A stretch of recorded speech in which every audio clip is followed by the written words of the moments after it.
No, no, no, préndelo, por favor. ¿Ya? Hola, hola.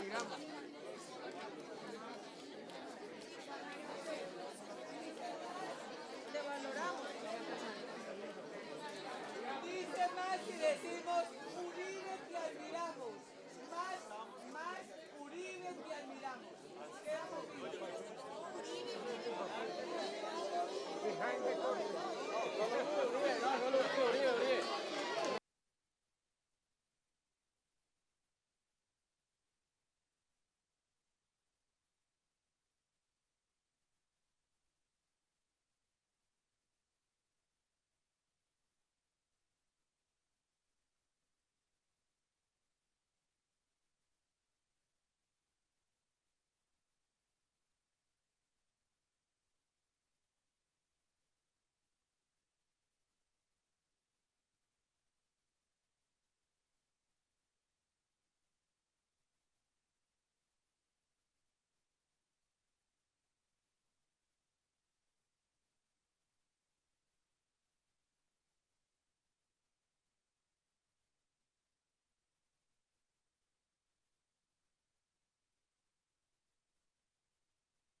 Hola.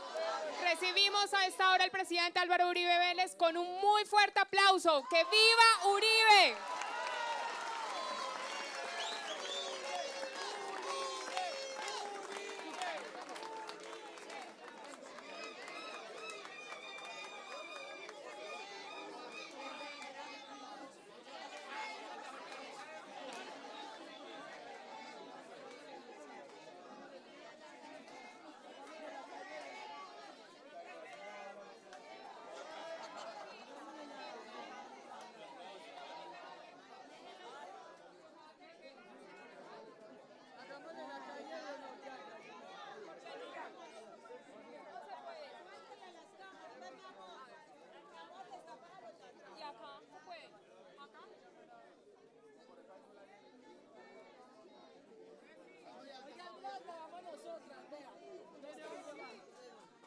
¡Que viva el presidente Uribe!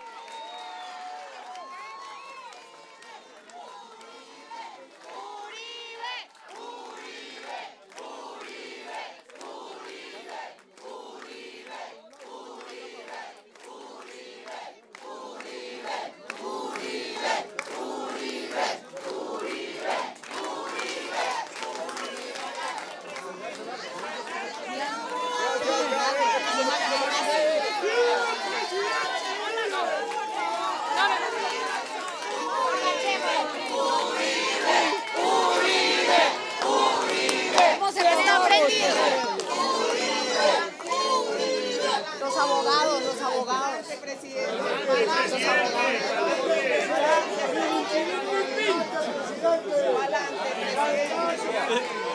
Ya le consigo.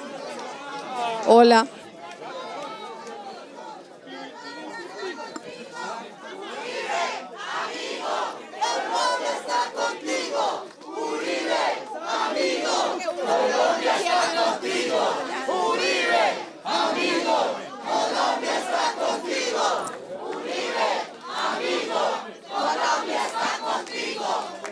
David, tú acá.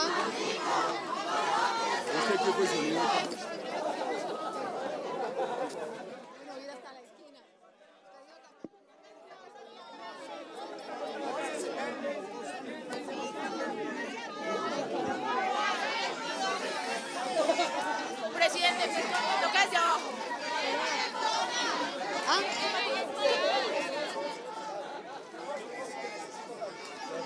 Buenas noches a todos, muchas gracias por la paciencia. Aquí estamos entonces con el presidente Álvaro Uribe y con su equipo de abogados, a quienes agradecemos de corazón todo lo que han hecho en el día de hoy. Presidente, Colombia con usted. Muchas gracias, señora directora del partido, doctora Nubia Estela Martínez. Muchas gracias a apreciados compañeros del Parlamento, líderes y funcionarios del Centro Democrático. Muchas gracias, doctores Jaime Granado, Jaime Lombana, Juan Felipe Amaya, el doctor Daniel Taboada, el doctor David Espinosa, el doctor Víctor Mosquera, María del Rosario y Paloma Gance por aquí, sí. ¿A dónde está Paloma? A ver si bien. Paloma y el doctor Remberto. Muy apreciados asistentes, muy respetados usuarios de las redes, muy distinguidos comunicadores. Quiero agradecer a todos. Primero, las generosas palabras del presidente Iván Duque, que me ha distinguido con su amistad y con su confianza. Quiero agradecer al equipo de abnegados abogados y quiero agradecer a todos ustedes, compañeros, empezando por mis compañeros del Parlamento, la señora directora del partido, por la solidaridad, y a tantos colombianos que me han expresado inmensa solidaridad a lo largo de estos días. Lo queremos, presidente. Mi obsesión ha sido la verdad y la institucionalidad.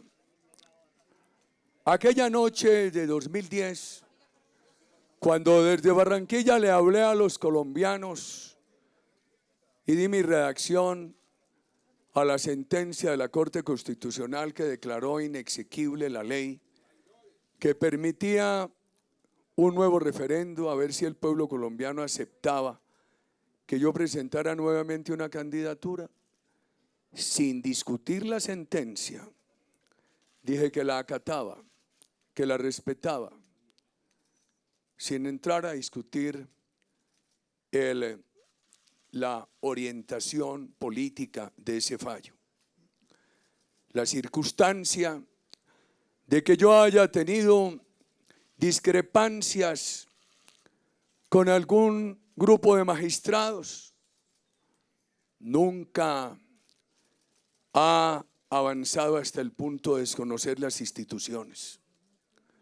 A lo largo de este año he asistido a la justicia cuántas veces he sido requerido a lo largo de estos años, a la Corte Suprema, a las fiscalías, etc. El señor magistrado que condujo hoy la indagatoria, que me indagatorió, procedió en el cumplimiento de su deber. No tengo queja y creo que él debió percibir mi respeto a la justicia y mi afán por la verdad.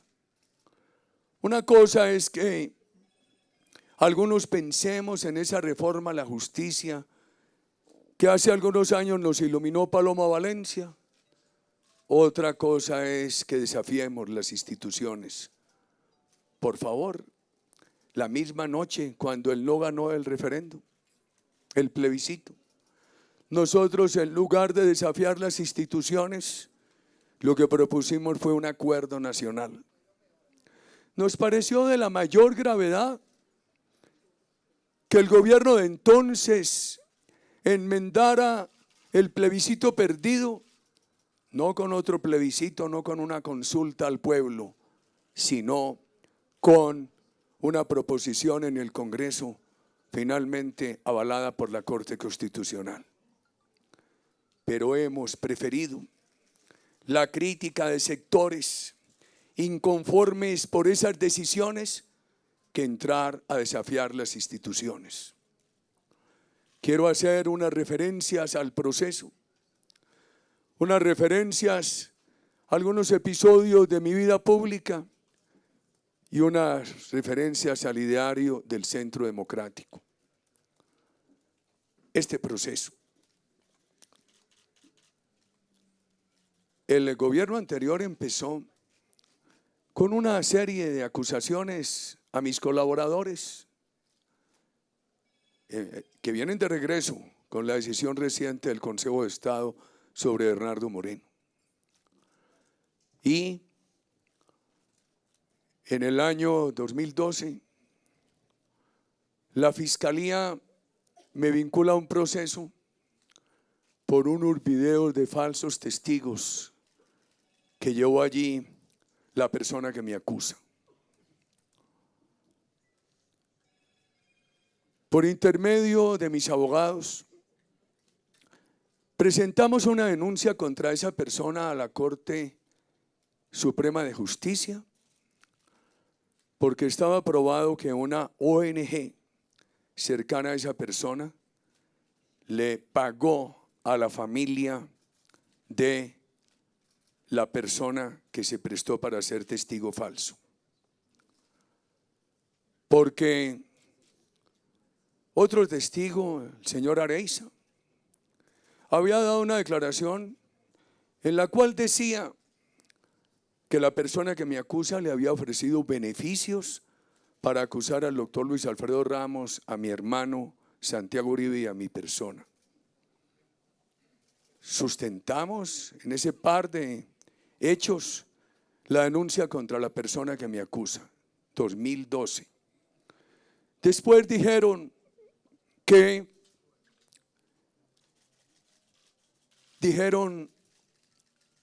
después que la declaración de Areiza no era auténtica. Posteriormente, el doctor Luis Alfredo Ramos presentó un peritaje grafológico que decía que sí es auténtica. Asesinaron al señor Areiza. Y no faltó que algún medio de comunicación vinculara mi foto a ese asesinato, lo que me obligó a escribirle a Felipe López, director de Semana, a expresarle mi indignación.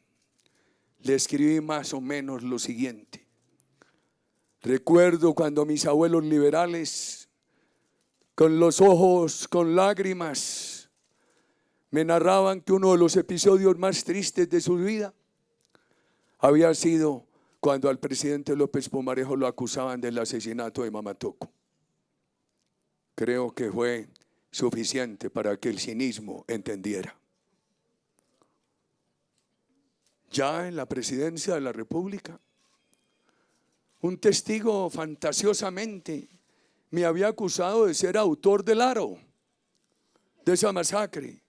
Y el CTI lo despejó, que yo había llegado en un jeep blanco y rojo a La Caucana, uno de los pocos municipios de Antioquia o parajes de Antioquia que no visité en el ejercicio de gobernador. Las circunstancias de orden público no permitían desplazarme sino en helicóptero. Que había ido con mi hermano y 12 paramilitares. Mi hermano, a pesar de las circunstancias que sufre, nunca los ha tenido. Es un hombre preparado en el agro, básico, elemental en su patrimonio. Creo que esa finca, La Carolina, es una de las primeras que en Colombia se formalizó totalmente, porque los socios de mi padre no eran narcotraficantes, como se dijo en aquel libro de 2002, que salió al mercado pocos días antes de mi elección para tratar de frenarla. Eran dos familias distinguidísimas de Medellín, de la empresa privada, con una trayectoria de total honorabilidad, que de la misma manera han manejado las finanzas de esa finca. Dijo el testigo aquel que yo había ido con un general que habían asesinado 9 meses antes. Unas fantasías. Y todo eso se ha documentado. ¿Cuántas declaraciones no han dado los pilotos de la gobernación de Antioquia que yo nunca vinculé eran los mismos que trabajaban en ese servicio de salud cuando yo llegué a la gobernación. Ya ha muerto uno, el otro con un cáncer. Una bitácora que se llevaba con total transparencia. Lo grave es que cuando ese testigo salió de la cárcel lo asesinaron. Y eso sirvió para que algunos dijeran: Uribe. Llamé al entonces director de la policía, al general Naranjo, y le dije: general, investiguemos esto rápidamente, mire lo que están diciendo. Y sigamos, volvamos al 2012. En el 2014, mi acusador hace una campaña ampliamente publicitada en los medios de comunicación de que hará un debate. Y lo hizo. Y el presidente del Senado de la época me dijo que ellos no querían hacerme ese debate porque me apreciaban. Y que era el debate de un senador a otro, pero que se los había impuesto el entonces presidente de la República. Y como no actúan de frente, solapadamente, la disculpa que han sacado a través de ese medio que han mantenido cautivo es que un partido político en el que influía mucho el presidente anterior votó contra el debate, sí, en una primera oportunidad. Después encontraron el ardid para hacerlo en la Comisión de Relaciones Internacionales y lo llevaron a la plenaria. Lo hicieron, un debate contra mi honra. Días antes, Leonardo Agudelo, un compañero de las luchas en Antioquia, me llamó y me dijo que tenía que compartir conmigo una información de gran trascendencia sobre el debate que me anunciaban, y acudió con un abogado que yo no conocía, Wilser Molina. Wilser me expresó: mi familia lo quiere. Mi padre dice que usted le ha servido muy bien a Colombia. Me dijo que era abogado, que se movía en las cárceles por su ejercicio de abogado penalista y que unos presos le habían dicho que habían sido visitados por la persona que me acusa, que les había ofrecido beneficios para que me acusaran. Le dije: tráigame esas declaraciones. Se recaudaron transparentemente a través de investigadores debidamente acreditados, y de frente el mismo día del debate pedí permiso en la Corte, en el Senado, y me fui y la radiqué. 2014, la radiqué en la Corte Suprema. Como también radiqué un papel grueso de folios que llegó allí, donde acusaban de haber recibido dinero del cartel de Cali a una persona que hasta la víspera de la elección parlamentaria quiso estar en la lista del Centro Democrático, apareció de cabeza de lista de la U y procedió contra mi persona, que era el amigo de la víspera, con la crueldad del recién convertido. ¿Cuánto no investigó la Corte de dónde había surgido ese papel? Y terminaron diciendo que esos pagos del cartel de carro a esa persona estaban prescritos. En ese proceso del 2014 recibí el informe que conocieron los doctores Jaime Lombana y Jaime Granados sobre los dineros que el narcotráfico habría pagado a asesores políticos del gobierno anterior, del orden de $12 millones, para que esos asesores políticos hicieran un trámite en su favor con el gobierno anterior, y que 2 millones de esa cuantía probablemente habrían llegado a la campaña Santos 2010 para pagar saldos insolutos. Oh, rabia la del fiscal de entonces. Era un Júpiter tronante. Me hacía venir de donde yo estuviera, que de Cali, que de Manizales. Llevé las pruebas, no quiso investigar. En horas archivaron ese proceso. Había el suficiente acervo para que investigaran. y todo lo taparon con la invención del hacker, con lo que avanzaron para robarle la elección a Óscar Iván Zuluaga. Con los años, después de un costo tan alto, se viene despejando lo del hacker. Acaba de darse el fallo en segunda instancia absolutorio de un gran colombiano, de una honorabilidad total, Luis Alfonso Hoyos. Yo estoy todavía en la Corte Suprema vinculado al hacker, tema del que supe cuando estalló el escándalo. Y recuerdo que le dije a ese colombiano que tanto aprecio y quiero, a Óscar Iván Zuluaga, cuéntame esto, y me dijo, una persona que contratamos para el manejo de las redes sociales. Y me contó que había trabajado con JJ Rendón, con el presidente Juan Manuel Santos, y le dije, si me hubieras consultado, no yo por inteligente, sino por viejo, te habría dicho, con esos antecedentes no lo contrates. Eso es 2014. Y nada pasa en el 15, en el 16, en el 17. Pero en febrero del 18, a pocos días de la elección del Congreso, estalla otro escándalo en mi contra, de aquellos que hicieron fila sistemática para desacreditarme ante la opinión pública y afectarme electoralmente. Ya lo habían hecho en el 14. Corría yo una mañana para la sede del partido a anunciar proyectos de índole laboral que nos aprestábamos a llevar. Y todo el interés de los comunicadores era preguntarme si yo era el responsable de Andrómeda, tema totalmente ajeno. Yo recuerdo que esa mañana me acompañaban María del Rosario Guerra y el senador Ernesto Macías.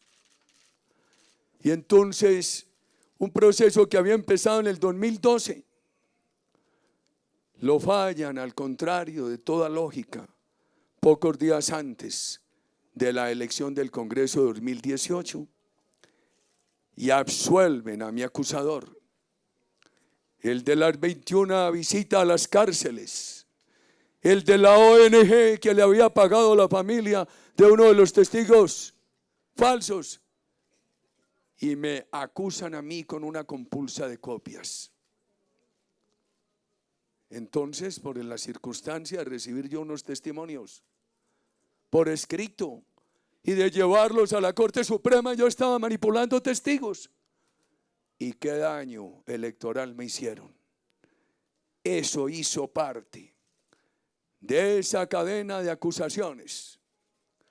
Yo recuerdo que paseaban por los medios de comunicación a paramilitares, sus relaciones con Uribe, y el uno contestaba, no lo conozco. El otro decía, no estuve de acuerdo como manejó el proceso con nosotros, pero ningún acuerdo, ningún compromiso hicimos con él. Todo, no se le asignaba importancia a nuestras propuestas, sino al escándalo que afectó a este partido con no menos de 1.800.000 votos, como lo detectaron los estudiosos de opinión pública en Colombia. Y entonces entramos al proceso. Y aquí viene una parte. Surtía la elección parlamentaria y el daño hecho. Todo apuntaba a afectar al presidente Duque a través de deteriorar mi reputación. Y vamos conociendo de una serie de personas que yo nunca pensé en ir a buscar y que debí mandar a que constataran, corroboraran testimonios de esas personas por las informaciones que a mí me llegaban. Recuerdo que aquel día de la compulsa, de la absolución a mi acusador y de la injusta compulsa contra mi persona, puse un Twitter en el cual dije, invito a los colombianos que conozcan de testigos manipulados en mi contra que informen, y a los que sepan de conductas mías violatorias de la ley, que lo digan. Y empezó a fluir en el barrio La Floresta de Medellín. Pocos días antes de elecciones, me dice el diputado Roque Arismendi: tengo que decirle una cosa muy grave, porque Juan Carlos Sierra el Tuzo en Miami le expresa a algunos interlocutores que a él lo visitaban en la cárcel, su acusador, fulana y perano, y que su acusador le ofrecía beneficios para que lo acusara a su hermano y a usted. Eso se le informa a la corte. Le pedí a la corte que le recibiera declaración. No se la recibieron. No se la recibieron. ¿Cuál es la constante de todo esto? Que yo no me invento ir a buscar un testigo al otro. Envío a alguien, es a corroborar información. Por eso surtió lo de Juan Carlos Sierra. Y allá fue el abogado Diego Cadena. Y finalmente Juan Carlos Sierra dio una declaración que reposa en la corte a una investigadora de los Estados Unidos a quien contratamos para ese efecto, la señora Lisi, ex CIA. Y esa declaración se allegó a la corte, pero la corte no le tomó declaración. Todo lo que yo busqué fue afanosamente la verdad. La defensa del bien superior de mi honra y el pedido de que la justicia por el bien superior de su respeto investigara. Pero la justicia concluyó en el llamamiento a indagatoria que la información que yo le enviaba era para inducirla a error y que eso estaba configurando un delito de fraude procesal. Estamos en el año 2018. Recuerdo que en el año 2016 fui a una audiencia del doctor Andrés Arias en Miami,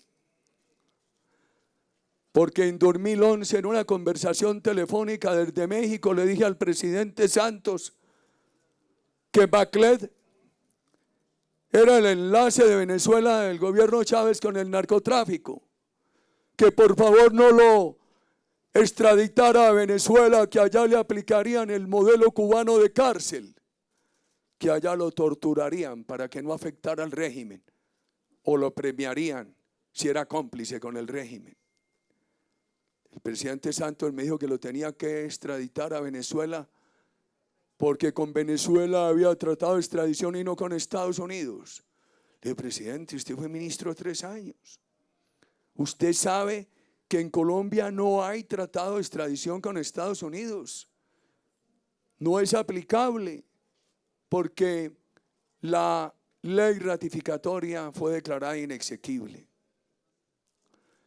Y le agregué: en el gobierno que yo presidí extraditamos casi 1.200 personas basados en el Código de Procedimiento Penal.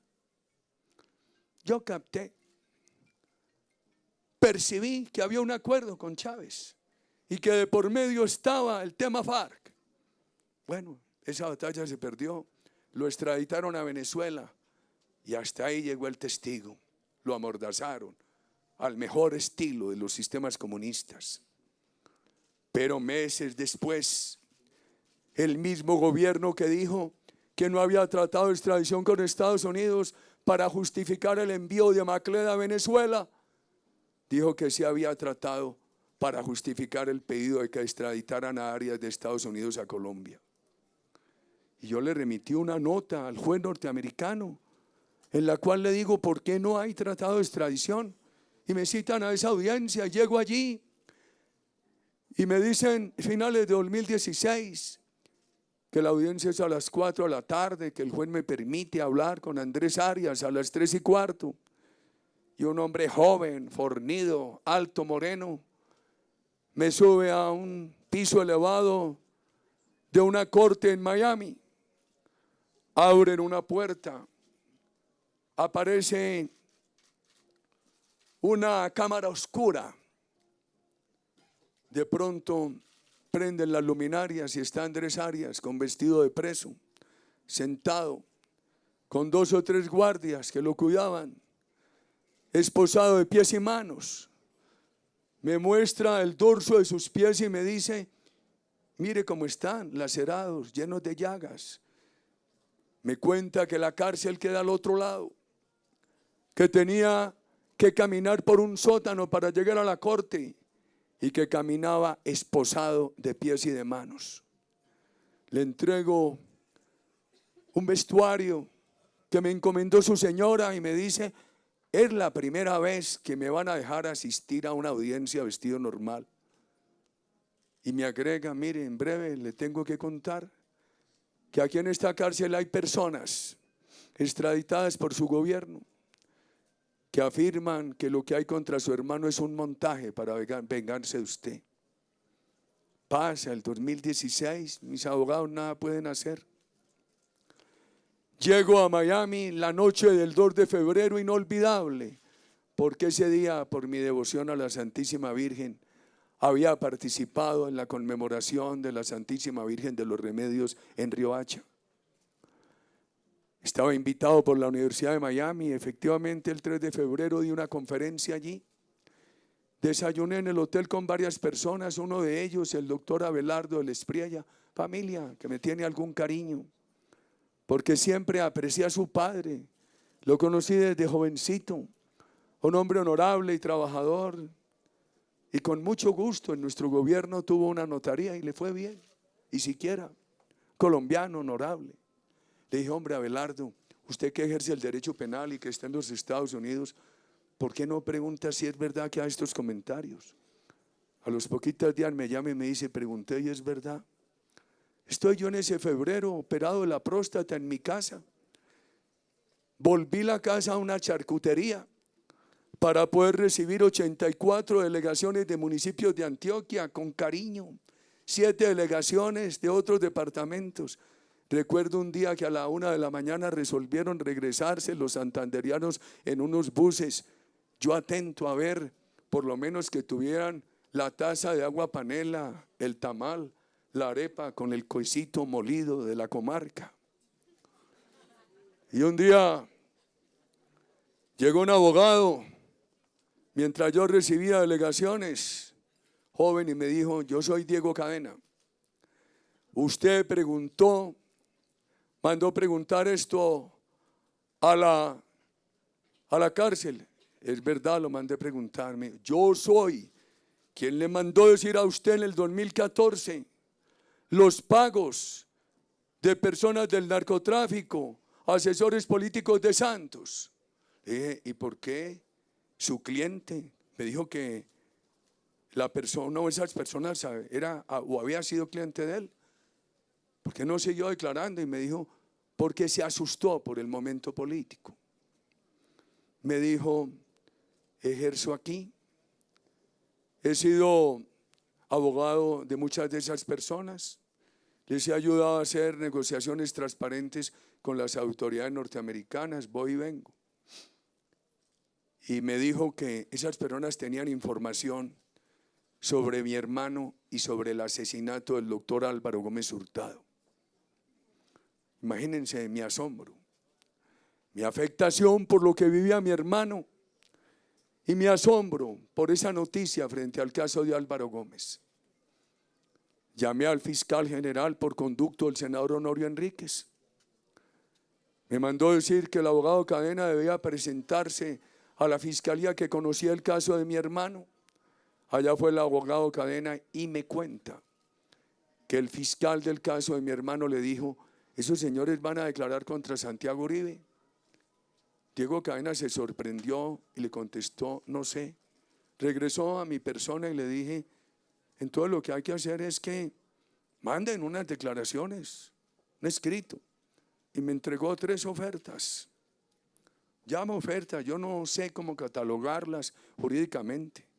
Del señor Diego, del señor Don Berna, del señor Quintero San Clemente, donde expresaban a la fiscalía su interés de hablar sobre el tema Álvaro Gómez y el tema de mi hermano. Le pedí una cita al señor fiscal general, me la dio para entregarle esas ofertas de declaración. Me acompañaba el senador Honorio Enríquez. todavía muy jovencitos, sin llegar al Senado estaban Juan Manuel Daza, hoy representante, y Ruby Chagüe, hoy senadora. En el momento que yo conversaba con el fiscal estalló el escándalo del cartel de la toga.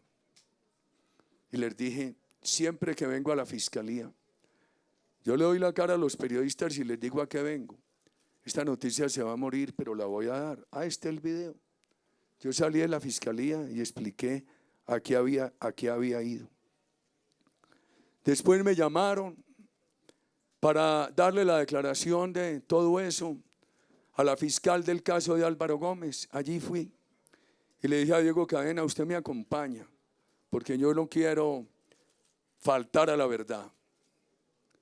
Yo le voy a narrar todo esto a la fiscalía.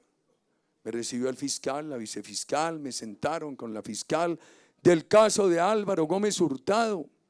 Llegó el doctor Enrique Gómez Martínez, abogado de la familia. Se narró todo eso, hay reposo en la fiscalía. Esta mañana, cuando el fiscal, el magistrado que dirigió, que me indagatorió, me preguntó, dije, toda esa historia está en la fiscalía, pero se la voy a repetir y se la repetí. Volvamos a las constantes. Un día me busca un boyacense importante, un hombre bueno, Hernando Torres Barrera. Me dice que requiere hablar conmigo. Me aborda en el Congreso un 9 de abril cuando en sesión conjunta se adelantaba el orden del Día de las Víctimas. Y me dice, vea, mi familia conoce la familia de una fiscal que está detenida. Hay una amistad familiar con la familia de ella. La familia de ella es muy buena, me habló especialmente de un tío. Y esa fiscal dice que conoció de un complot en la fiscalía contra su hermano y contra usted. Así como yo nunca había pensado en Juan Carlos Sierra, se me ocurrió enviar a la corte la información y enviar a que le preguntaran a los Estados Unidos. Tampoco había pensado en la fiscal presa. Y se le abordó justamente por la información que llegó a través del doctor Torres Barrera. Y así sucesivamente. Estoy yo con Juan Manuel Daza en Pacho, Cundinamarca, un sábado en plena campaña del presidente Duque. Y me aborda un hombre joven, grueso, moreno, simpático. Y me dice, ay, yo lo conozco, yo lo conozco. No, ay, yo he visto a doña Lina y a sus hijos en Medellín. Yo soy desmovilizado y le tengo que contar algo muy grave porque a mí me han abordado mi acusador y otro, el exmagistrado auxiliar Iván Velázquez, y me han hecho ofertas para que declare contra su hermano y contra usted. Estábamos todavía saliendo de la manifestación de Pacho. El coronel de la seguridad le dije, ¿cómo me reúno yo con este señor? Y me dijo, la única manera es allí en el vehículo. Recuerdo que en el asiento delantero izquierdo estaba el conductor, en el derecho el coronel. No sé si Juan Manuel Daza estaba en la última banca o no. Hoy le dije al magistrado, le tendrán que preguntar a Juan Manuel. El señor me corroboró minutos después, antes de llegar a la parte de la cordillera entre Pacho y Zipaquirá, en el sitio donde no hay señal de celular. Intenté comunicarme con la oficina del doctor Granados, no pude. Llamé a alguien de Amiutel y le dije, por favor, dígale a la oficina del doctor Granados que esto se le informe a la corte el día lunes. Y así se hizo. Todo documento que se recogía se llevaba a la corte por orden mía. Mi única obsesión era la verdad. Cuánto me duele que me llamen a una indagatoria acusándome de que yo lo que quería con esas pruebas que enviaba a la corte era inducir a la corte a un error y que era un fraude procesal. Hombre, por favor, por favor. Y nosotros tuvimos 3 constantes. Obsesión, decir la verdad. Nunca se me ocurrió ir a buscar un testigo. Mandaba a constatar la información que me llegaba. y todo elemento probatorio pedía que se allegara a la corte. Y entonces también me hablan de un soborno. Y he querido examinarlo. Vine a saber en las últimas semanas que el abogado Cadena, 10 meses después de una declaración de un testigo Vélez, Carlos Enrique Vélez, le dio 2 millones de pesos que por razones humanitarias. Fue a decírmelo a la oficina, le dije, hombre, doctor Diego, si me hubiera consultado, le digo que de ninguna manera, terminantemente no. Después apareció en las diligencias que eran 7 millones y entonces el señor dijo que lo habían comprado para que dijera una mentira en favor de Álvaro Uribe. Le dije, magistrado, yo creo que tiene que mirar 2 cosas, la cuantía y tiene que mirar otra cosa. A mí me informaron en las últimas semanas, recientemente, y siempre aquí lo que se buscó fue decir la verdad. Y ese delito de soborno de testigos exige que sea para inducirlos a que guarden silencio o alterar una realidad o decir una mentira. ¿A dónde está eso? ¿A dónde está eso? También he sabido que a otra testigo, a la señora Diana, que habló por ahí en una emisora, creo que en la W, le entrega, he sabido ahora y lo supe por las diligencias, le dieron 400.000 pesos para unos viáticos. Espero que no hay contradicción entre lo que han declarado unos y otros en mi indagatoria. El magistrado ponente, sustanciador, lo estudie. Cuando vi que Jaramillo me dice que por una persona Williamson ha conocido de la cárcel que el testigo Monsalve vive muy arrepentido, que porque mintió sobre la finca Guacharaca, sobre Santiago y Álvaro Uribe, y que quiere decir la verdad, simplemente le dije, dile a los abogados, le dijo al doctor Cadena, allá fue. Entonces dijeron, empezamos a conocer filtraciones ilegales, que la columna del uno, que la columna del otro, que la columna del de más allá. No voy a mencionar nombres propios, pero muchos se imaginarán, por lo menos de 1 o de 2. Y hoy le dije al magistrado, ¿y por qué esas filtraciones ilegales? ¿Y por qué audios alterados? ¿Y por qué analizaban interceptaciones mías parcialmente? ¿Y por qué cuando converso con Sergio Araujo y él me dice que hay que proceder con rapidez para que no borren pruebas, al transcribir eso ponen todo lo contrario, que lo que debíamos era borrar las pruebas? ¿Y por qué esas filtraciones ilegales? Y entonces aparece que había un concierto de mis abogados. Espero que haya quedado absolutamente claro su transparencia, doctor Jaime Lombana. Y después que también estábamos acordados con Álvaro Hernán Prada para que Álvaro Hernán Prada ayudara a desacreditar al testigo. Tuve que ser muy enfático y con todo el respeto decir, Álvaro Hernán Prada lo buscan, como intentaron llegarle a otras personas. Yo encuentro una llamada en el teléfono mío, Álvaro Hernán Prada, y no tengo sino un teléfono registrado de Álvaro Hernán Prada. Le retorno la llamada y me dice, mire, hay un testigo Monsalve que acusa a su hermano y a usted sí. Es que aquí me dicen que él quiere decir la verdad, que él dijo mentiras, que esa acusación es falsa. Todo lo que le dije es, ojalá diga la verdad, está en la interceptación. Yo le tuve que decir al magistrado, por ahí dijo el magistrado Fernando Castro Caballero a unos clientes de Santa Marta, que hace pocos días le dijeron, hombre, ¿qué es lo que pasa con el expresidente Uribe? Nosotros lo apreciamos, lo conocemos como un hombre honorable.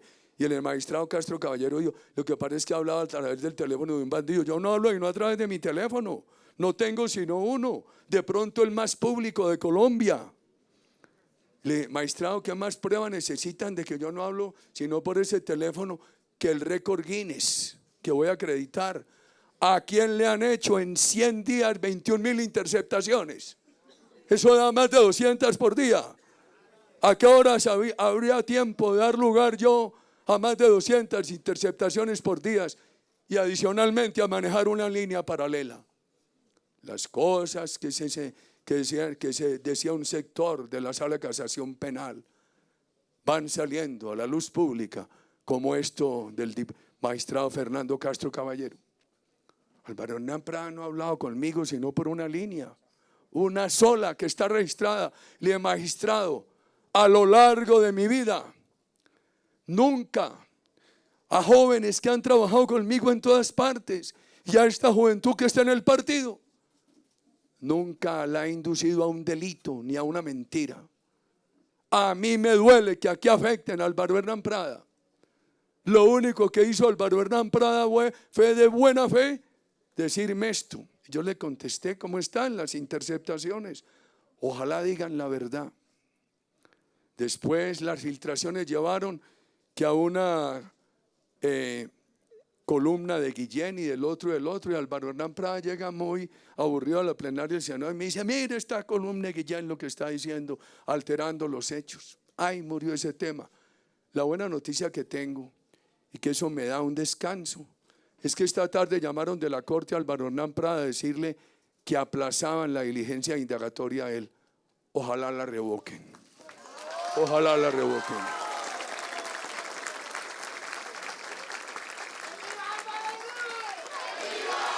En una de las 21.000 no son muchas más. No me interceptaron en la presidencia. ¿Acaso no se deleitaban publicando esas interceptaciones? Ustedes saben que a mí de pronto se me vuela la piedra. Y entonces un joven de Armenia que me había ayudado mucho en la campaña, me dijeron: cuidado con la mechuda, que está en conductas que creemos no son transparentes. Y me enardecí, porque yo no me robó un peso. Yo he cuidado los recursos del Estado con pulcritud y con austeridad. Me enardecí. Un día me dice Fabiola, la secretaria, llama a la mechuda y pásemelo. Hombre, yo le dije una palabra y le dije que le iba a dar en la cara. Y se me zafó esa palabra, no se la debía decir. Y le dije: yo nunca le he dado a usted ejemplo. Él me juró y me requeteó. Eso lo sacaron al aire. Como sacaron al aire, yo sé que tienen más interceptaciones con el presidente de la Corte entonces, que demuestran que yo nunca llamé a la Corte a abogar por un senador o por otro. No publicaron sino una llamada, las muchas interceptadas. Por fortuna, cuando uno actúa de buena fe, Dios lo protege. Esa llamada me favorecía. Interceptaciones muchas. Muchos colombianos me dicen: yo necesito hablar con usted, deme una cita, hombre. ¿A qué horas? Mira, yo salgo del Senado a esta campaña, háblame por teléfono. Es que usted está interceptado. Y le digo: es verdad, seguramente este teléfono está interceptado, pero nosotros no vamos a hablar de delitos. Dígame, tranquilo. Un día me llama Diego Cadena a raíz del caso de Monsalve, porque yo le dije: sí, vaya a hablar con él con esta información de Vicky Jaramillo. Ya vi que se lo había dicho. Y me dice que está en la interceptación, que ya le informaron que la carta de Monsalve, donde iba a decir toda la verdad, está lista, pero que a Monsalve dice: a él lo condenaron por un delito que no cometió, y que él, Diego Cadena, cree que como abogado le puede estudiar una acción de revisión. Yo le digo: pues si usted cree que eso es procedente en su fuero de abogado, usted hace las cosas bien, estúdielo, háganlo. Nunca se hizo. Cuando eso es soborno, es que el derecho penal es muy claro. El soborno tiene que ser para que el testigo no hable, o para que cambie el testimonio, para que diga una mentira, para que altere la verdad. Y nuestra obsesión era la verdad. A lo que sí le presté yo toda la atención fue que me dijo: no, está pidiendo seguridad. Él dice que por esto que dice frente a su familia lo matan, la gente que odia a su familia y a usted. Y le dije: pues que la pida públicamente a la Corte, a las autoridades competentes, y yo la refuerzo porque eso es muy grave. Esa es mi disposición. por mi cabeza pasaron Villalba, por mi cabeza han pasado recordando los episodios, lo de Areiza, etc. Tenía yo razón. A los pocos días la Corte Suprema produjo un comunicado diciendo que había trasladado a Monsalve, que lo había trasladado a una casa fiscal porque corría riesgos de seguridad. Y ahí mismo un sector de la vida colombiana dijo, claro, amenazado por Uribe. Y miren en qué se quedó. Hay otra interceptación donde el abogado Cadena me llama y me dice, acabo de reunirme con la médica mujer de Monsalve por fuera. Y le dije, ¿cómo te vas a reunir con ella y por fuera? Yo no aceptaba eso, Diego. Me dijo, aquí tengo la grabación. Vino terminantemente a decirme que qué era lo que nosotros le exigíamos a Diego, a Juan Guillermo. Y le contestó, me dice Diego Cadena, nada, absolutamente nada. Lo único que le hemos pedido es la verdad. ¿Y qué es los beneficios que ustedes le van a dar? Dijo, absolutamente nada. Eso está interceptado. Está interceptado para que se mire lo del soborno. A mí sí que me preocupa el tema de la seguridad. La persona que me acusa tramitó un asilo y tienen asilada en el extranjero a esa señora con el supuesto de que estaba amenazada y amenazada por Álvaro Uribe. Queridos ciudadanos, ¿ustedes se imaginan que yo hubiera tramitado esos asilos?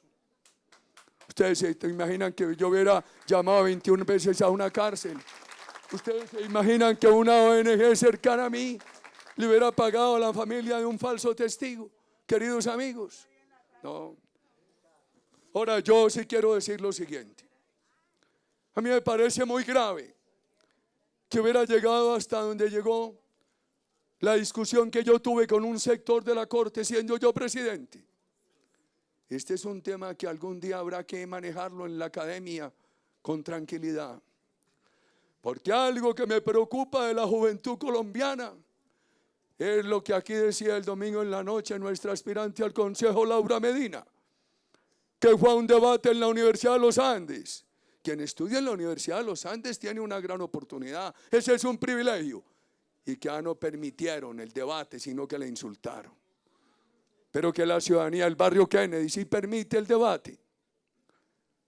Bueno discutir en la Academia Colombiana estos temas. Y estamos dispuestos a hacerlo, queridos ciudadanos. Entonces, ¿qué pasó en aquel momento con el magistrado Gómez Quintero? Produjeron una sentencia en la cual decían que los delitos políticos, el delito político de sedición era inaplicable a los paramilitares porque ellos no tenían finalidades políticas que sí tenía la guerrilla. Yo le dije al magistrado Gómez Quintero, magistrado, que yo intervenga en el tema no es afectar la autonomía de la Corte. Si bien ustedes tienen que dictar sentencia, yo soy el responsable de este proceso, de la seguridad y de la desmovilización de todas estas personas paramilitares y guerrilleros. Le dije, yo no estoy de acuerdo con el delito político en un país donde no hay delitos de opinión. El delito político es un atenuante de los delitos de opinión, pero ya que lo hay, que apliquemos ese delito a guerrilleros y paramilitares. Le dije, todo grupo terrorista se escuda en un ideario, en una concepción ideológica, en una doctrina. Si bien los unos pueden decir que su doctrina es cambiar el orden económico, los otros pueden decir que su doctrina es autodefenderse o defender el orden económico.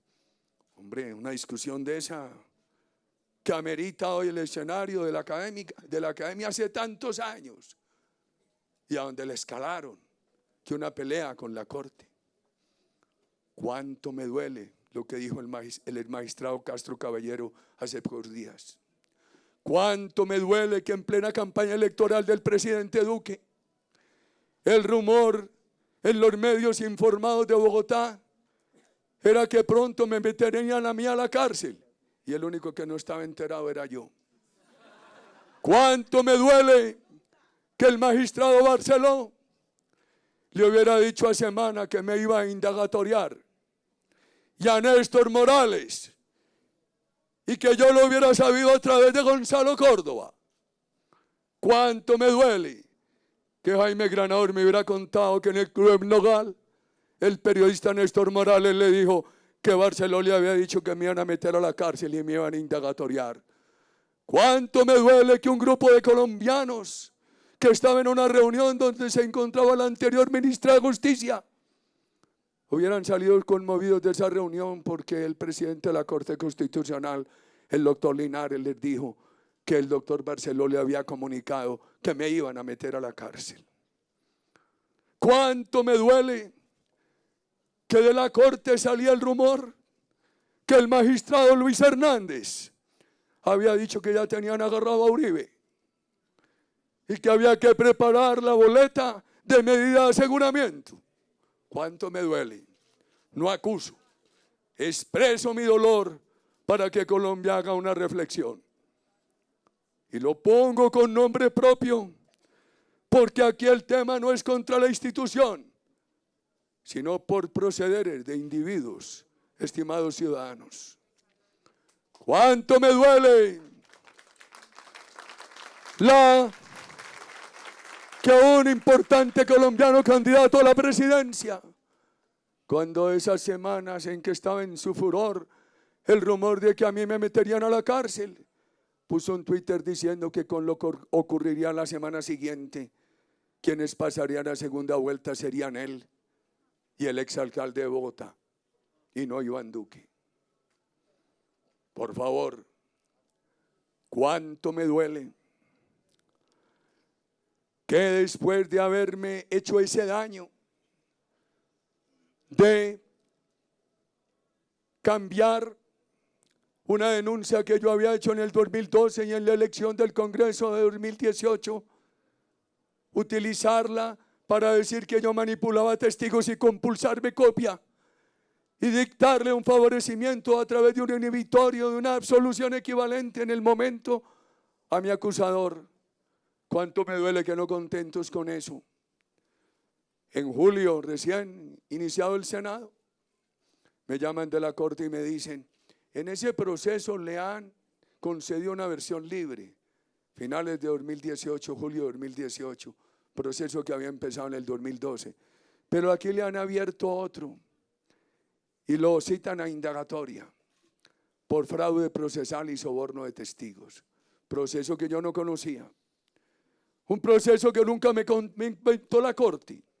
Yo no entiendo por qué cuando uno llega todas las pruebas a la Corte en vez de investigar, lo que hace es presumir que yo hacía llegar esos elementos probatorios para inducir a la Corte a error. Por favor, hoy le tuve que decir al magistrado al final: honorable magistrado, tengo hechos nuevos. Los colombianos me están llamando a decirme conocemos tal y tal cosa. Y yo le voy a pedir que practique esas pruebas. Pero yo tengo que tener confianza. Porque entonces si yo le pido a la Corte que practique esas pruebas y la reacción de la Corte es que estoy pidiendo eso para inducirlos a error, entonces ¿en quién confía uno? Si no tiene el derecho de que la justicia por lo menos investigue algo que uno transmite. Y temas muy graves. Y temas que tienen que ver nuevos. Una noche reciente me llegó un gran colombiano. Me dijo que no lo delatara ante la opinión pública. Le dije, pero tengo que decirle a la Corte. Y me llevó 2 testigos y hoy le pedí a la Corte que los escuchara. Él es cónsul de Colombia en Nueva York. El doctor Francisco Noguera publicó en las redes que conoció de las visitas. Es que cuando hubo la extradición de los paramilitares, yo recuerdo que le pedí a los Estados Unidos que públicamente tenían que aceptar que el Estado colombiano, el gobierno, la justicia, el parlamento, el pueblo, tendrían acceso a las cárceles de Estados Unidos. Y así lo dijo el embajador de la época y lo han cumplido. Y aquellos acervos enemigos del paramilitarismo, al otro día de estar los dirigentes paramilitares en Estados Unidos, empezaron a coquetear con ellos, a acercarse a ellos, a visitarlos en las cárceles, a ver qué información tenían contra Álvaro Uribe. Y siguen llegando nuevas informaciones como la del cónsul de entonces en Miami. Y me dice, y la vicecónsul estaba totalmente informada. Y hoy le pedí a la corte que por favor practique esas pruebas. Como otra. Llama a un colombiano a decir fulano de tal en la cárcel de Medellín está ofreciéndole a tales y a tales presos dinero para que digan que usted fue fundador del bloque Metro, los paramilitares. Lo único que pido es que lo investigue la corte. Y el otro me dice, un capitán de la policía en un allanamiento encontró las cartas que su acusador mandaba a paramilitares, indicándoles cómo debían escribir contra usted. Y los superiores de ese capitán, de ese oficial, lo obligaron a que hiciera caso omiso de eso. Pues allá debe ir el informante que dijo ayer. Allá debe ir ese capitán a decir la verdad, queridos ciudadanos. Se lo pedí hoy a la corte, con resiedumbre pero con respeto. Y espero que la corte evalúe que lo único que yo he querido es que la corte investigue, que la corte concluya. Pero han concluido en esa indagatoria lo contrario, que yo allegaba esas pruebas y pedí esos testimonios. Era para inducir a la corte a error, queridos ciudadanos.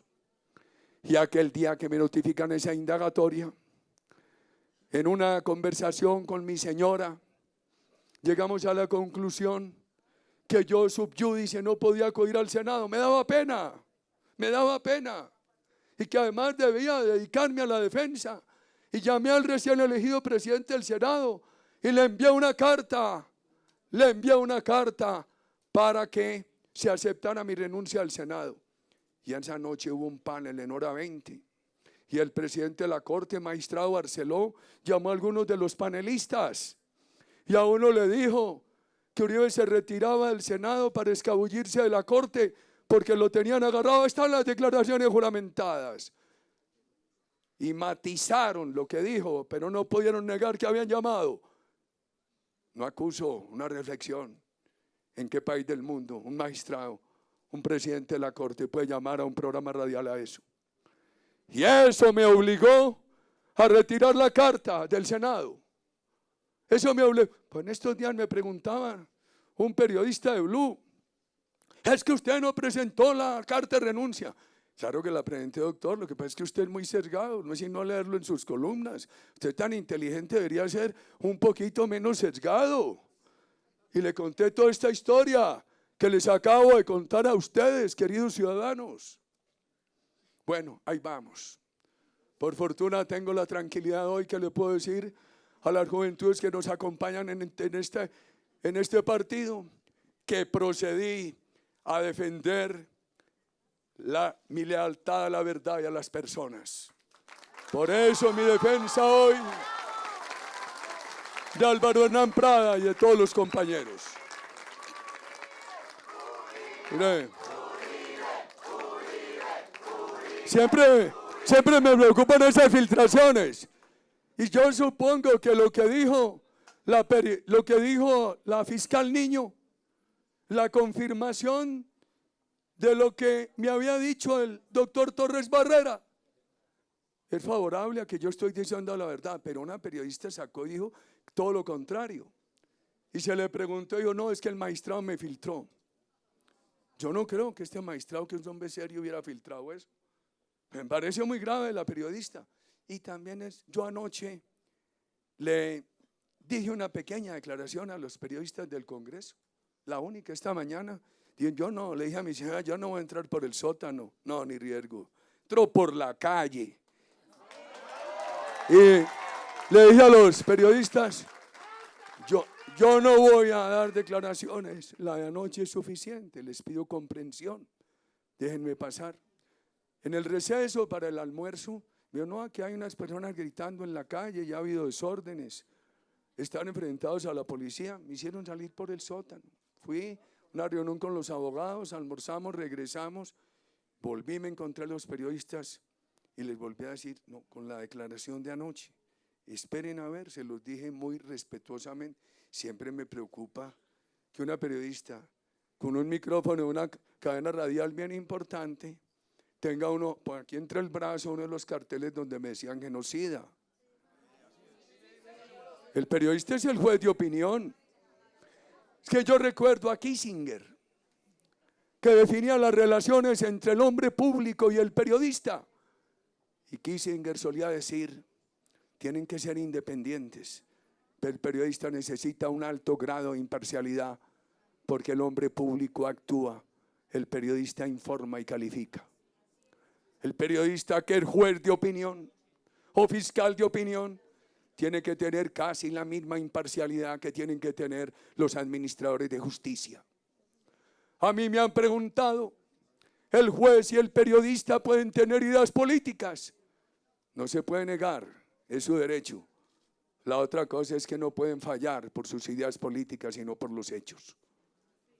Pero hoy, cuando gritaban desde afuera genocida y asesino, recordaba yo que cuando recibí la presidencia, la recibí con dos cosas muy buenas del presidente Pastrana. Y tengo que decirlo, porque va llegando uno a unos momentos de la vida donde tiene que ser absolutamente franco con sus compatriotas. Él consiguió para este país el Plan Colombia y empezó el proceso de recuperación de las Fuerzas Armadas. Lo engañó la FARC, procedió con toda la buena fe. Mis discrepancias con el Caguán las manejé con altura con el presidente Pastrana, a quien estimo. Y la noche que él rompió, lo llamé desde Barranquilla tarde de la noche a darle el apoyo. Pero el país estaba una tercera parte en manos de la guerrilla, una tercera parte en manos de los paramilitares y el resto en riesgo. Y la FARC creyó que con ese cinismo, esa osadía, ese orgullo, esa vanidad con la cual se mostraron saliendo del Caguán en aquellas camionetas y con aquella ostentación, se iban a tomar el poder. Creyeron que yo había llegado a la presidencia a estrenar corbatas, a teñirme el pelo, a maquillarme, a tomar té y a jugar crochet. Yo llegué a imponer orden y autoridad, queridos ciudadanos. Y entonces, ¿quiénes hoy? ¿Quiénes hoy? Hoy desde la calle me gritaban genocida. Decía yo, no sabrán qué pasó el 7 de agosto de 2002, que asesinaron todos esos colombianos inocentes en la calle del Cartucho. No sabrán que le dije a Carolina Barco, mona distinguida, parece una europea criolla. Tú te quedas atendiendo aquí las delegaciones diplomáticas, porque yo voy a estar en el Cesar antes de que despunte el sol para empezar la seguridad democrática. Y lo cumplí. Y por la tarde llegamos al Caquetá. Todos los alcaldes del Caquetá que hicieron parte de un grupo de más de 300 alcaldes colombianos que no podían despachar en sus municipios. Y al final de nuestro gobierno todos estaban protegidos, sin importar el origen político de su elección, despachando en sus municipios. Era un país de 28.000 asesinatos. Quisimos haber llegado a 0. Bajamos a 15.000. Ojalá este año esté en 9, 10.000. Ojalá no haya uno solo. Era un país que asesinaba, tuvo años de asesinar 200 o más sindicalistas al año. Nuestra protección especial queríamos 0. El último año asesinaron 14. No unos por motivos sindicales, otros por razones distintas. Había una sentencia condenatoria de los asesinos de sindicalistas. Al final de nuestro gobierno había 200 sentencias condenatorias. Era un país donde llegaron a asesinar 15 periodistas por año. En los últimos 3 años de nuestro gobierno asesinaron 1 por año. Claro que hubo uno que dijo que sí, que no los asesinaban, pero que los perseguían. Y él disfrutó una amable persecución, una beca en una comodísima universidad de los Estados Unidos. Pero está bien, que gocen que nosotros aquí trabajamos por este país. Era un país de 2.800 secuestros. El último año todavía hubo 120 secuestros extorsivos. Era un país con la economía creciendo al 1,9. Llegó a crecer al 7. Mientras Brasil, México y Chile tuvieron resultados negativos de la economía en la gran crisis internacional, este país se había preparado bien. Y en el peor año de la crisis bajó al 1,9 y en el siguiente ya estaba en el 4,4. Y le dejamos un chorro de confianza de inversión al gobierno siguiente, que de no haber dilapidado esa confianza habría mantenido la economía creciendo al 5. Como lo había dicho el estudio de 2006, que por allá en el 2000-2012 empezó Juan Luis Londoño, nuestro ministro accidentado y muerto en la fatalidad de ese accidente, y el director de planeación Santiago Montenegro en la Visión Colombia 2019. Era un país con una pobreza entre el 50 y el 53. Nos propusimos bajarla al 35, se quedó en el 37. Porque la crisis de la economía internacional, el problema de las pirámides del narcotráfico y el cierre del mercado de Venezuela no nos permitieron acelerar más la bajada de la pobreza. El país no quedó perfecto, pero iba por buen camino. Por eso, esa enorme cantidad de votos por aquel candidato que ganó las elecciones de 2010. No. A él le faltó fue contabilidad, saber de dónde salían los votos y haber trabajado en consecuencia. Lo que pasa es que los políticos no pueden darse el lujo de ignorar las sumas y las restas. También hay que aprenderlas, queridos ciudadanos. Yo recuerdo al presidente Duque hace meses diciéndome cómo era banca de oportunidades en nuestro gobierno, que pasamos de 725.000 millones desembolsados a la microempresa a más de 8 billones. Recuerdo cómo en el diálogo con los compatriotas, el presidente Pastrana hizo un programa experimental de 280.000 familias en acción. Yo dije, eso es muy bueno, eso lo necesita Colombia, ese subsidio condicionado. Lo subimos a 2.800.000 familias. El SENA lo pasamos. Decían, lo va a privatizar, lo va a privatizar. Lo que hicimos fue multiplicarlo por 8, estimados periodistas. Atendía a 1.150.000 colombianos por año. Y terminó atendiendo a 8 millones de colombianos por año. El CISBEN, cuando llegamos, vinculaba a 10.700.000 colombianos. Cuando salimos a 21, 22 millones de colombianos pobres. Después se robaron la salud. La mermelada también arrasó con Saludcop y con Caprecom. Y entonces los colombianos me dicen, pero sí, usted nos dio el seguro, pero la ley CIEN es muy mala, porque no tenemos buena salud. Confío en que la orientación del presidente Duque va a recuperar ese tema. Se trabajó con entusiasmo en estos días en un debate sobre la Sierra Nevada. Recordábamos nuestro programa de familias guardabosques, en la idea de que la mejor contribución de este país a la política contra el calentamiento global es la preservación de 600.000 kilómetros de bosque. Los quitaron después.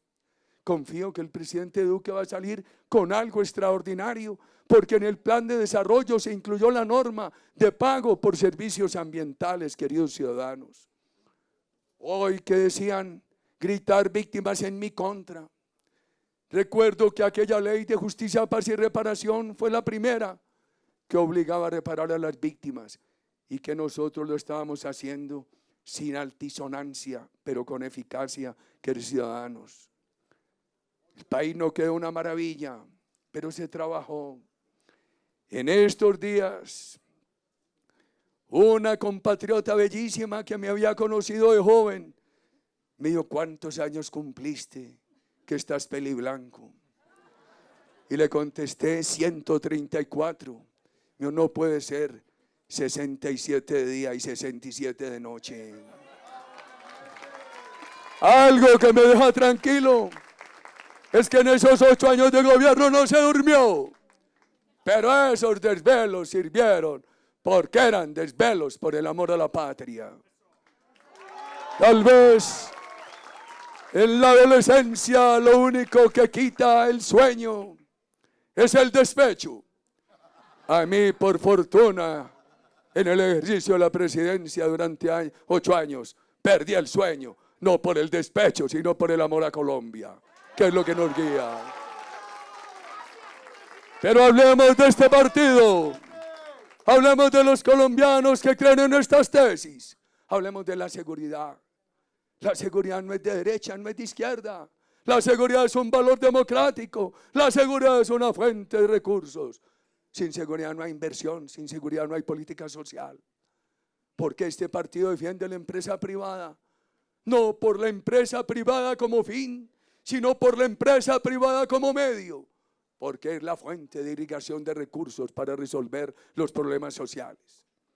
Un día el presidente Chávez, amable, él de cerca, cara a cara, era amable, querido, espontáneo.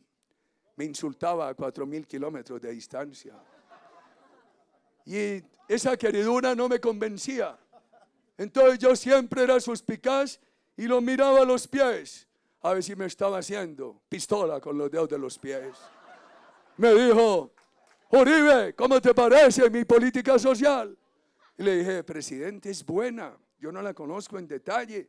Ese es un país muy rico, el mundo lo conoce por el petróleo y por el gas, pero mientras nosotros tenemos aquí en esa época 114.000 hectáreas de reforestación comercial, ustedes tienen 600.000.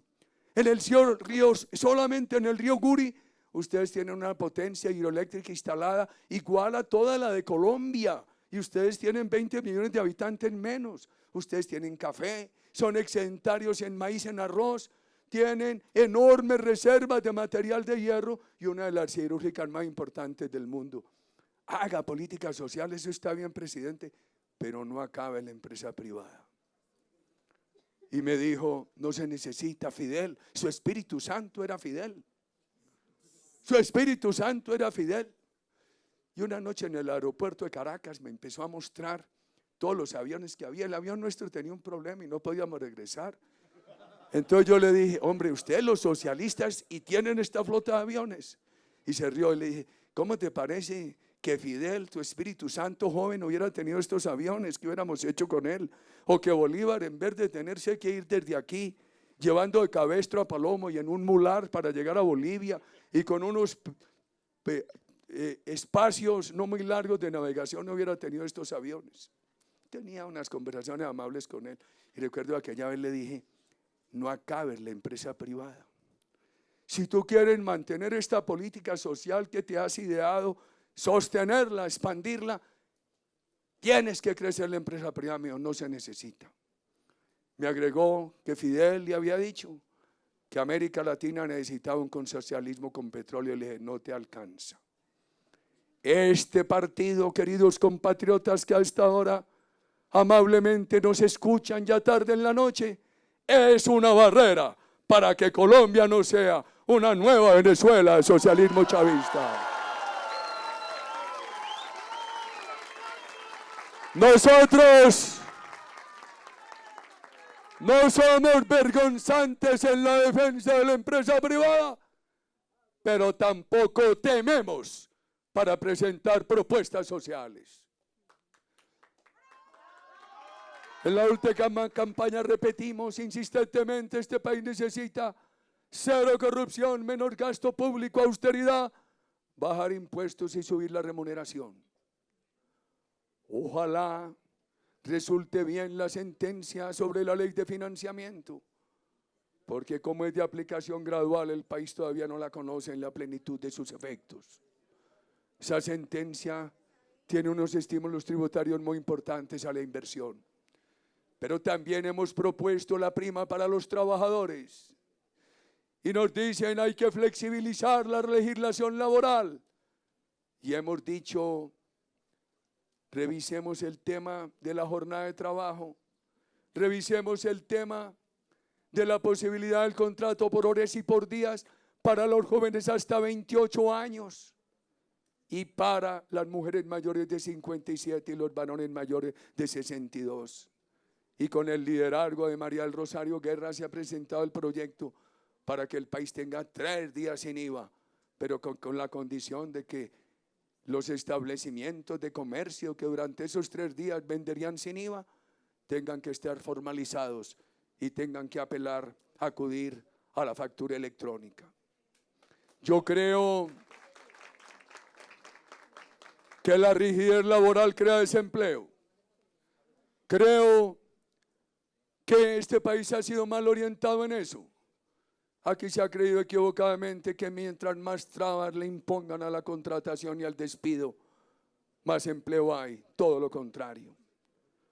Yo creo que el país tiene unos problemas de competitividad, especialmente en las ciudades, por todo lo que se demora el transporte, la movilización de la casa al trabajo y del trabajo a la casa. Yo creo, pero no creo, que en un país que baje impuestos y baje gasto público, un país de austeridad y de transparencia, mejorar la remuneración de los trabajadores haga daño. Por eso esperamos una decisión muy talentosa de la Cámara. No puede ser que sobre este país se sigan presentando indicadores como el reciente, que Colombia es uno de los países que más horas de trabajo necesita para que una persona obtenga el mínimo vital. No puede ser que a este país le digan que es uno de los países que tiene más crítica relación entre el tiempo de familia y el tiempo de trabajo. Por eso estos correctivos hay que hacerlos. Nosotros no creemos en una economía de odio de clases, ni en una economía de egoísmo capitalista. Nosotros creemos en la empresa privada, en la iniciativa privada, en la creatividad y en el bienestar de los trabajadores, en la economía de la solidaridad, del entendimiento entre los unos y los otros.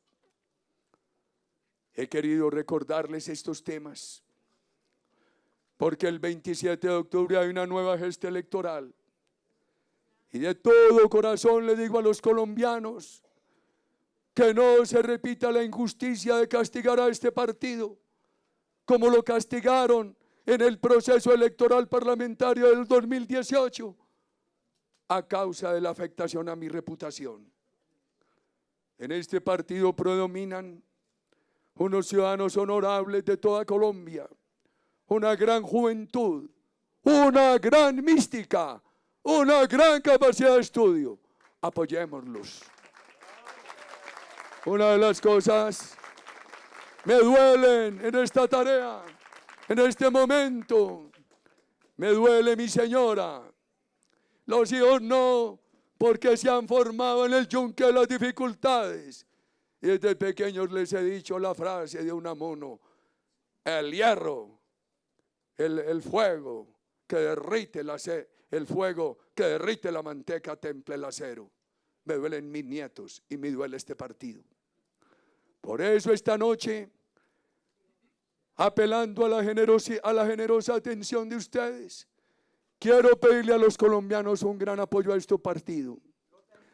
Que prescindan de malquerencias a mi persona, de defectos de mi persona, que prescindan del deterioro que se le ha causado a mi reputación y que crean en este partido, en los colombianos que lo integran.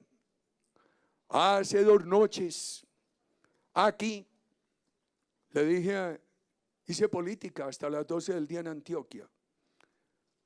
Me han reclamado muchos porque no he estudiado suficientemente la indagatoria, porque tengo que dar ejemplo, porque a mí no me gusta perder una sola sesión del Senado, porque procuro ser de los primeros en llegar y el último en salir, porque no quiero quedarle mal a un solo acto de campaña.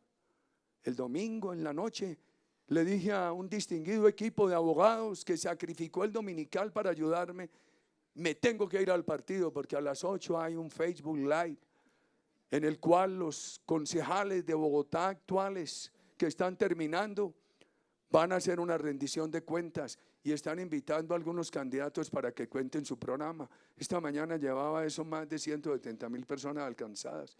Y aquí vinimos a eso. Me sentí muy orgulloso de esa bancada.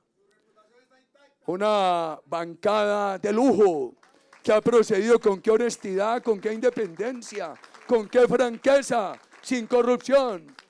Entonces, cuando se dice que no, que los independientes solamente hay unos, que respeten esta bancada. ¿Cómo le ha respetado esta bancada la independencia al alcalde Peñalosa? ¿Cómo ha sido de objetivo esta bancada? ¿Cómo ha sido de imparcial? ¿Cómo ha sido de coherente? Como todas las obras que le han debido apoyar, se le han apoyado, pero también le dijeron no a la valorización. Y en la misma dirección, apoyamos a uno de los jóvenes más promisorios de la patria, a Miguel Uribe Turbay. Que por el hecho de que lo apoyemos viejos como yo, no le pueden quitar sus valores, ni le pueden afectar su carácter, su independencia, su preparación, su información, su gentileza, sus maneras humanas, ese modo de socializar con sus compatriotas. Y este domingo que viene, con la ayuda de Dios, haremos un ejercicio semejante con la bancada de concejales de Medellín. Y esta tarea que no se paralice, queridos amigos. Esta campaña la hemos adelantado con civismo, sin agresión. La hemos adelantado con altura. Vamos a incrementarla en estos pocos días que quedan para que tengamos un buen resultado el 27 de octubre. Que los compatriotas que tengan reservas sobre mí no las extiendan en el partido, que sobre el partido tengan toda la confianza. Y mañana estaremos en Bogotá y pasado mañana en Boyacá y después al otro día en Arauca, en la flagelada Arauca, acompañando a nuestros candidatos, y en el Casanare, y con la ayuda de Dios en el Huila el sábado, y el domingo volveremos a Antioquia, y la semana entrante recorreremos otros departamentos de Colombia y reanudaremos también el recorrido por los municipios de Cundinamarca. La marcha no tiene pausa, queridos compatriotas. Agradezco enormemente su solidaridad. Queremos un país de un desempeño sobresaliente en su seguridad, en su economía, en su tejido social. Nosotros apoyamos el decreto del presidente Duque de que se decomise la droga. Con eso no puede haber dudas. La complicidad con la droga no es respeto al libre desarrollo de la personalidad. Es un camino de esclavitud. Destruye todo el sistema neural. Afecta el equilibrio emocional, la psicología. La droga va convirtiendo al ser humano en un idiota. Le deteriora su capacidad de raciocinio, el control de su voluntad para tomar decisiones racionales, y lo iguala a los otros seres vivos de la naturaleza que no tienen control de voluntad para proceder con libertad. Por eso hemos dicho que apoyamos el decreto del presidente Duque de que se decomise la droga en cualquier lugar de la patria, en cualquier lugar público de la patria. No quiere decir ello que al drogadicto le metan a la cárcel, que lo rehabiliten, que le den todas las posibilidades, al distribuidor a la cárcel, pero a todos quitarle la droga. En esa tarea estamos. Yo, al expresar desde aquí mi gratitud a las expresiones generosas del presidente Duque, le quiero decir de todo corazón que lo único que nos interesa por Colombia, por la juventud de esta colectividad, es su éxito. Y le quiero decir a todos los colombianos que creen en la necesidad de un país austero, seguro, sin droga, que proteja los recursos naturales, de un gran equilibrio entre la democracia participativa y la representativa, un país con menos impuestos, mejor remuneración, con economía fraterna sin odio de clases, que el Centro Democrático se identifica con ellos. Lo nuestro es un partido de un amplio espectro cívico y patriótico. Apoyémoslo. A ustedes de todo corazón, en nombre de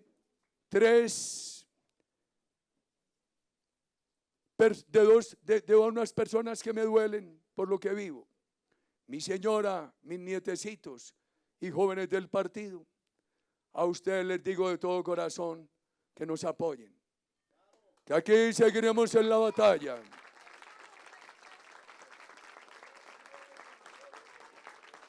Un potrico trochador que estoy avanzando no es capaz de fugarme de Colombia.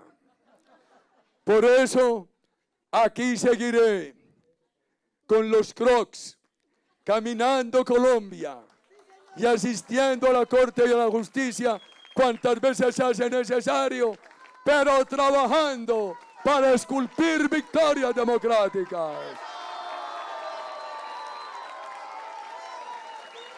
¡Que viva Colombia! ¡Que viva Colombia! ¡Que viva Colombia! Muchas gracias a todos.